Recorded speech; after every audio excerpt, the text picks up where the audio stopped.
Seven Laws of Teacher atau 7 hukum pengajar. Hukum yang keempat berbicara tentang the laws of communication alias hukum komunikasi. Tahukah saudara bahwa komunikasi adalah dasar dari pembelajaran? Mengapa demikian? Karena pembelajaran merupakan sebuah proses yang melibatkan pemberi pesan, yaitu guru, dan penerima pesan, yaitu murid, apapun medianya. Seorang guru harus memahami bagaimana berkomunikasi yang baik agar pesannya sampai sesuai tujuan. Jika pesannya tidak sesuai dengan tujuannya ataupun terjadi distorsi, maka pembelajaran maksimal tidak dapat terjadi dengan baik. Kita perlu membangun jembatan komunikasi, karena komunikasi menghubungkan dua pihak, seperti sebuah jembatan yang menghubungkan dua tempat yang terpisah oleh jarak. Begitu juga komunikasi adalah sebuah jembatan yang dibangun antara pemberi dan penerima pesan. Ketika jembatan yang dibangun itu kurang baik, maka bisa terjadi problem komunikasi. Hal ini berlaku untuk semua komunikasi, termasuk pembelajaran. Seringkali pembelajaran tidak dapat disampaikan dengan baik karena ada perbedaan ketinggian, ketidaksamaan frekuensi, sehingga murid tidak mengerti dengan jelas apa yang dimaksud guru. Dan hal itu membuat murid tidak dapat mengerti 100%. Kita perlu mengerti bahwa komunikasi dimulai dengan 3 buah unsur, yaitu pemikiran, perasaan, dan tindakan.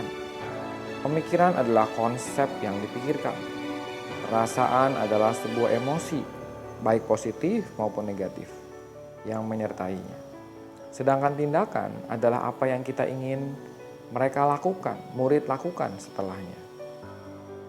Di dalam prosesnya, komunikasi disampaikan dengan 3 buah unsur, yaitu perkataan, nada suara, dan bahasa tubuh. Hal yang menarik adalah, bahasa tubuh merupakan hal yang pertama dilihat oleh penerima pesan, dan akan memberikan dampak yang positif ataupun negatif, tergantung bahasa tubuh yang digunakan. Hal yang kedua adalah nada suara, barulah kata-kata. Jadi, kata-kata ditangkap sebagai bagian pesan yang terakhir oleh penerima pesan. Komunikasi diterima dengan 3 unsur, yaitu mata, telinga, dan pemikiran. Kita melihat dengan mata apa yang dilakukan oleh si pengirim pesan, dan kita menerjemahkannya di dalam otak kita. Kita mendengar dengan telinga kita apa yang disampaikan lewat kata-kata dan nada suara. Semuanya itu masuk ke dalam pemikiran kita, yang tentu saja belum tentu kosong seperti kertas putih, tapi kita punya asumsi awal.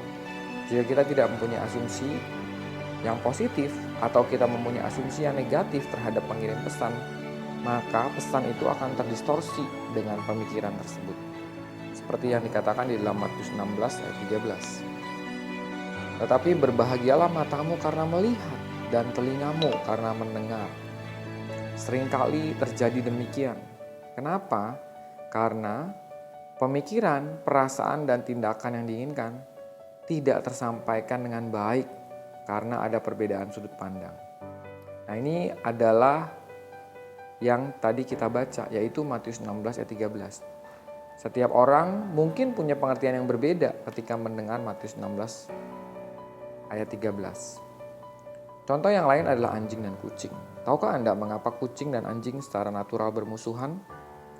Secara alami dan kalau tidak mereka dibesarkan dari kecil, maka mereka akan mempunyai kecenderungan sebagai lawan. Hal itu dikarenakan bahasa yang berlawanan. Ketika anjing mengangkat ekornya, dia sedang mengajak main. Tapi kucing, ketika dia mengangkat ekor, dia mengartikannya sebagai sebuah ajakan berperang. Jadi ketika anjing mengajak berteman, terjadilah distorsi komunikasi dan hasilnya tentu saja sebuah konflik.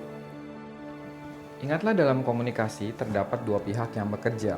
Satu adalah pemberi pesan dan kedua adalah penerima pesan. Dan satu buah proses yang terjadi, yaitu proses komunikasi. Jika salah satu di antaranya mengalami gangguan, maka komunikasi tidak akan berjalan dengan efektif.